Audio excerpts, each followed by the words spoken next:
द्वारका विधानसभा के डाबड़ी इलाके में दादा देव हॉस्पिटल है और यहाँ पर देश का युवा कुर्सी लगाकर कूड़े के ढेर पर बैठ गया है निगम की आंखें खोलने के लिए और प्रशासन की नींद जो सोए हुए हैं उनको जगाने के लिए। जब देश का युवा कोई ठान लेता है तो वो कार्य पूरा होता है। यहाँ दादा देव हॉस्पिटल के सामने देव डाबड़ी युवा लड़का है, वो यहाँ बैठ गया है और आप भी देख सकते हैं वीडियो में कूड़ा जमा है दादा देव हॉस्पिटल के गेट के पास और यहाँ कुर्सी डालकर बैठ गया है देव डाबड़ी, जो युवा चेहरा है, देश की आवाज है, देश का भविष्य है और अब इस कूड़े के ढेर पर बैठ गया है तो प्रशासन को भी जागना जरूरी है। दिल्ली के मुख्यमंत्री, विधायक, पार्षद, मेयर, डीसी निगम के उनको सोचना चाहिए जब देश का युवा कूड़े के ढेर पर बैठ गया है तो ये जिम्मेदार कौन है, किस पर कार्रवाई होनी चाहिए। जो देश के भविष्य को सोचना पड़ गया कि कूड़े के ढेर पर बैठकर निगम की आंखें खोलनी चाहिए। बात निगम की नहीं है, बात यह है कि दादा देव हॉस्पिटल मातृ शिशु है। यहाँ गर्भवती महिलाएं आती हैं और नवजात बच्चों का जन्म भी इस हॉस्पिटल में होता है और उसके ठीक पास में ही कूड़े का ढेर जमा है। सोचना चाहिए प्रशासन को, क्या ये हालत होनी चाहिए हॉस्पिटल के नजदीक? क्या ये जिम्मेदारी नहीं है जो ये दिखाया जा रहा है? तो फिर सरकार को जवाब कौन दिलवाएगा? मैं चाहता हूं केजरीवाल जवाब दे, आम जनता को जवाब दे। सिर्फ पार्टी के नाम में आम आदमी पार्टी लगाने से कोई भी सरकार आम आदमी की नहीं हो जाती। काम करने पड़ते हैं आम आदमी के हित में, जो अभी तक होते नहीं दिख रहे, क्योंकि ये लंदन और पेरिस जो उन्होंने यहाँ बना के दिखाया है, दादा देव शिशु हॉस्पिटल के आगे मात्र स्टूडेंट हो गए, वकालत करने वाला स्टूडेंट जो वकालत की पढ़ाई कर रहा है अभी, इसलिए मेरे को अपने अधिकारों के बारे में जानकारी है और मैं चाहता हूं कि हमारे आसपास रहने वाले लोग भी अपने अधिकारों की जानकारी लें और अवेयर हो, जागरूक हो अपने हकों को लेकर। संविधान में आर्टिकल 21 हमें ये अधिकार देता है कि हमें एक एनवायरनमेंट जो है हमारी, उसमें पॉल्यूशन फ्री एनवायरनमेंट का हमें अधिकार है। पॉल्यूशन फ्री वातावरण हमें अधिकार देता है आर्टिकल 21 कि हम एक पॉल्यूशन फ्री एनवायरनमेंट, एक वातावरण, हम पॉल्यूशन फ्री वातावरण में रहें और इसकी जिम्मेदारी है सरकार की।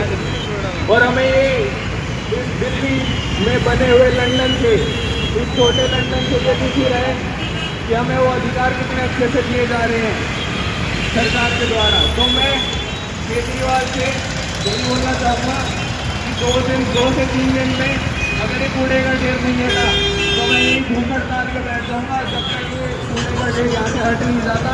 क्योंकि सवाल खाली मेरा या किसी और स्टूडेंट का नहीं है, सवाल है यहाँ पे माताओं का और उनके बच्चों का, जो इस अस्पताल में यहाँ पे ये सामने जो हॉस्पिटल है, शिशु का अस्पताल है, जो ये इस हॉस्पिटल में जो बच्चे जन्म लेते हैं और जो माताएं अपने बच्चों को जन्म देती हैं, उनको अगर कोई इन्फेक्शन हो जाए या उनके बच्चे को अगर कोई इन्फेक्शन हो जाए तो उसका जवाब कौन देगा, उसकी जिम्मेदारी कौन लेगा?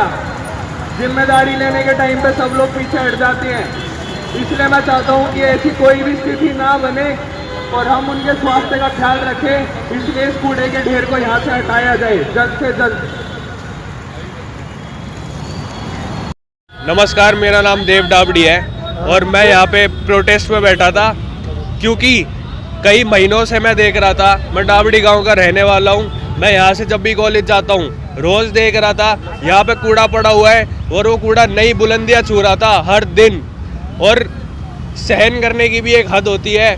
मैंने सोचा आज उठाएंगे, कल उठाएंगे, पर ये कूड़ा यहाँ से उठा ही नहीं दे रहा था और इस वजह से मेरे को यहाँ पे प्रोटेस्ट में बैठना पड़ा। क्योंकि सवाल सिर्फ मेरा या किसी और बच्चे का नहीं है, सवाल उन माताओं और शिशुओं का है जो इस अस्पताल में अपना इलाज कराने आते हैं, जहाँ पे नए बच्चों को जन्म दिया जाता है और जहाँ माताएं अपना इलाज कराने आती है, जहाँ नए जन्मे बच्चे अपना इलाज कराने आते हैं।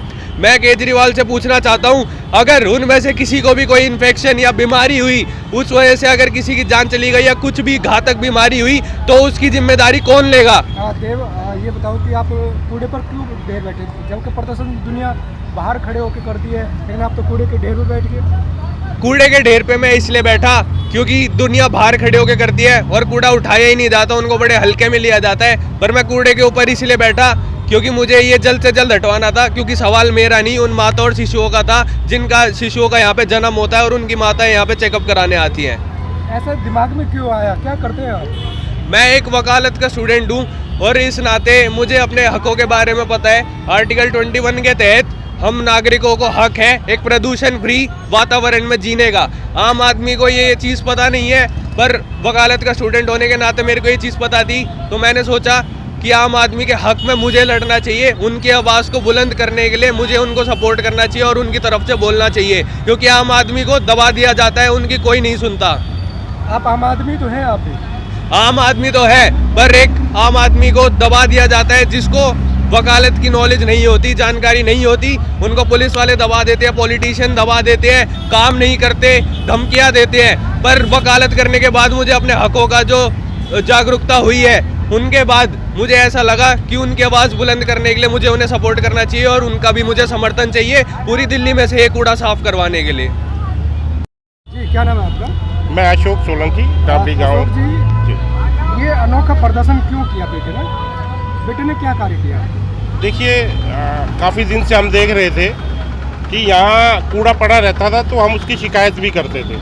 तो शिकायत करने के बाद 1-2 गाड़ी कूड़ा उठ जाता था, लेकिन अगले दिन फिर 4 गाड़ियाँ यहाँ पे डाल दी जाती थी और दिन पे दिन यहाँ कूड़े का ढेर लगता जा रहा था। कूड़े के ढेर की लगने से क्या नुकसान था? क्या इसका नुकसान, सबसे ज़्यादा नुकसान ये था कि बिल्कुल दादा देव हॉस्पिटल, जो मदर एंड चाइल्ड हॉस्पिटल है, उसके गेट के साथ में था और कूड़े के साथ साथ यहाँ पर जो आसपास की मीट की दुकानें हैं, उनमें से जो मीट के जो अवशेष बचते हैं, उनको भी यहाँ डाला जाता था, जिससे बहुत बुरी स्मेल आती थी और इन्फेक्शन होने का पूरा खतरा था।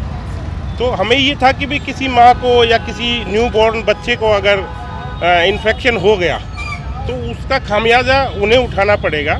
सरकार तो कोई जिम्मेदारी लेने के लिए तैयार होगी नहीं। जी, क्या नाम है आपका? नमस्कार जी, मेरा नाम राजीव कुमार तोमर है। राजीव जी, क्या परेशानी हो रही है? परेशानी तो ये है जी, यहाँ बहुत दिन से कूड़े का ढेर था, गेट के सामने ही है। जो बच्चे जन्म लेते हैं वो भी इसी गेट से निकलते हैं, जो बच्चे इलाज कराने आते हैं वो भी इसी गेट से निकलते हैं। अब इस गवर्नमेंट को ये नहीं दिखता, अब इस गेट के सामने बाउंड्री करवा दें, दोबारा कोई यहाँ कूड़ा ना डाले। कल ये प्रोटेस्ट कराया इसने, देव डाबड़ी ने, कूड़े के ढेर पे बैठना पड़ा।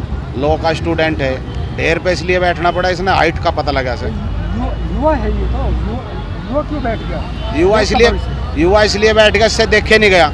ये दिन में 4 बार रोड से निकलता है, अपने कॉलेज जाता है जब और फिर ये लॉ का स्टूडेंट है, इसको पता है हमारे क्या मौलिक अधिकार हैं, जनता के मौलिक क्या अधिकार हैं। तो इसलिए इसने इस गवर्नमेंट की आँख खोलने के लिए इसमें बाउंड्री भी कर सकते हैं सामने। अगर परमानेंट इसका हल चाहती है गवर्नमेंट तो इसकी बाउंड्री भी कर सकती है, दोबारा को यहाँ वो ना गिरे। कौन जिम्मेदार है अगर कूड़ा डालना? जिम्मेदार दिल्ली सरकार है, एमसीडी उनकी है, हॉस्पिटल उनका है, दिल्ली सरकार जिम्मेदार है। अरे कम से कम वहाँ तो सफाई रखो, जहाँ बच्चे जन्म ले रहे, वहाँ जच्चा बच्चा आ रही, वो जगह तो स्वच्छ रखो। जब तो तुम ये बोल रहे थे हमें एमसीडी नहीं मिल रही, हम दिल्ली को ये बना देंगे वो बना देंगे, ये जगह तो साफ रख लो जहाँ बच्चे नवजात शिशु जन्म ले रहे, वो दोबारा यहाँ टिक। जो समस्या है ये काफ़ी दिन से है, लगभग 2-3 महीनों से, और कई बार मैंने इसको 0 लेवल तक साफ़ करवाया। और इलेक्शन से पहले हमारा सारे अफसरों के साथ मीटिंग भी हुई थी कि इस जो स्टोरेज पॉइंट इन्होंने बताया है जहाँ से सारा कूड़ा इकट्ठा करते हैं, मलबा इकट्ठा करते हैं यहाँ पर, मिक्स गार्बेज वाला, ये मतलब पूरा कूड़ा नहीं होता, तो इसको फिर रात को 1-2 दिन पे आईवा गाड़ी आती है जो उसको मेन रोड पर आने में आसानी होती है, क्योंकि हमारे नाले रोड पर एक आदमी कुचला भी गया था, आईवा से बड़ी गाड़ी होती है, तो वो वहाँ से कलेक्ट करके ले जाती है।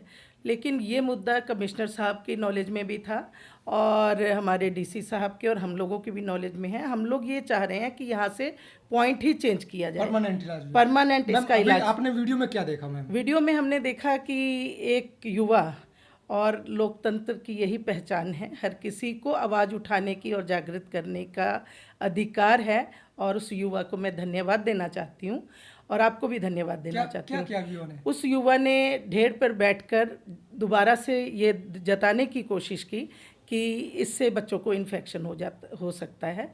तो हॉस्पिटल वालों के साथ भी हमारी कई बार मीटिंग हुई और इस चीज़ को हमने 0 लेवल तक कराया, पर हमें ज़मीन उपलब्ध नहीं हो पा रही थी कि जहां हम कराएं। तो इस विषय में मेरी डीसी साहब से भी बात हुई है, और क्योंकि जिनसे बात हुई थी वो चेंज हो गए, अब दूसरे डीसी आ गए हैं, तो उनसे भी बात हुई है।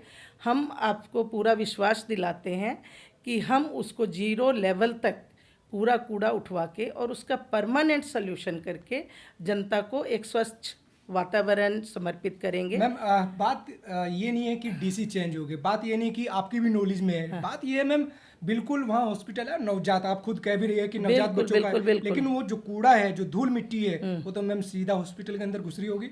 बिल्कुल ऐसा है, और ये बहुत दिनों से नहीं है। ये एक क्या है, 3-4 महीने पहले नाला रोड पे लोग कूड़ा डालते थे, इसी तरह से मलबा लोग डालते थे, रात को डाल जाते हैं, आके एकत्रित कर देते। तो वहाँ हमने स्ट्रिक्टनेस की, तो लोगों ने यहाँ पर अपना मतलब कूड़े वाले को दे देते हैं, वो लोग सब यहाँ पर एक जना डाले तो सब उसी पे डालना शुरू कर देते हैं। तो वहाँ से आईवा मशीन द्वारा हर दूसरे तीसरे दिन उठता है, लेकिन अभी हो सकता है कई बार सैटरडे संडे के 2-3 दिन का और इकट्ठा हो गया हो, पर जो भी है गलत तो गलत है। हाँ, गलत तो गलत है, समस्या है, और उस समस्या का निदान किया जाएगा। और पूरी अब परमानेंट इलाज की हम सोच ही रहे थे कि बीच में आपसे मुलाकात हो गई, तो हम आपको भी निमंत्रण देंगे कल या परसों तक ये पूरा करके इसका परमानेंट सॉल्यूशन। मैम ऐसा तो नहीं, क्योंकि आप खुद कह रही है कि डीसी की नॉलेज में है, आपकी नॉलेज में भी, और 2 साल से 2 साल से नहीं, 5-6 महीने पहले ये समस्या स्टार्ट हुई थी। बहुत पुरानी समस्या नहीं है, पहले नाला पर डलता था। आपके मीडिया वाले भी आए थे जिस समय कि वो गाड़ी से मलबा उठाते समय पीछे की उस पर एक स्कूटी वाले की डेथ हो गई थी, उसका भी मैंने हाउस में भी उठाया था और सब जगह बात की थी कि भी इस तरह से बड़ी गाड़ी उस पर ले जाना, वहाँ पर रेड़ी रूड़ी भी लगी रहती है, लोग स्कूटी बाइक से भी जाते हैं, कार से भी जाते हैं, खतरनाक था। तो लोगों ने यहाँ पर पॉइंट बनाया तो उसी पे लोग डालते चले गए। तो इसको मैंने देख के कई बार तो मैंने उठवाया, और हमारी बात भी हुई। बीच में 3-4 महीने का आचार संहिता लग गई, तो उस समय हम अफसरों से कोई प्रेशराइज काम नहीं करा सकते थे, हम डीसी से मीटिंग नहीं कर सकते थे। उसके बाद डीसी चेंज हुए, तो आप लोग जानते हैं कि एमसीडी में भी हम लोग अभी पूरे स्वतंत्र रूप में काम नहीं कर पा रहे हैं। इसलिए नहीं कर पा रहे हैं क्योंकि ना हमारी जोनल कमेटियां बनी हैं, ना हमारी स्टैंडिंग कमेटी बनी है, पर फिर भी मैं अपने अफसरों का धन्यवाद देती हूँ कि कोऑपरेट करते हैं वो लोग। और मेरी आपसे पहले भी, आपके यहाँ आने से पहले भी बात हुई है, और मैंने राउंड भी रखा हुआ था कि भी अपने एरिया के स्वच्छता का। और अब दोबारा से जैसे पहले रोज़ स्वच्छता अभियान चलता था, उसकी शुरुआत भी हमने की है। तो अब सबसे पहला पॉइंट यही होगा, और इसका परमानेंट सोल्यूशन करेंगे। और आपका बताने के लिए भी धन्यवाद, और हम आपको काम कराने के बाद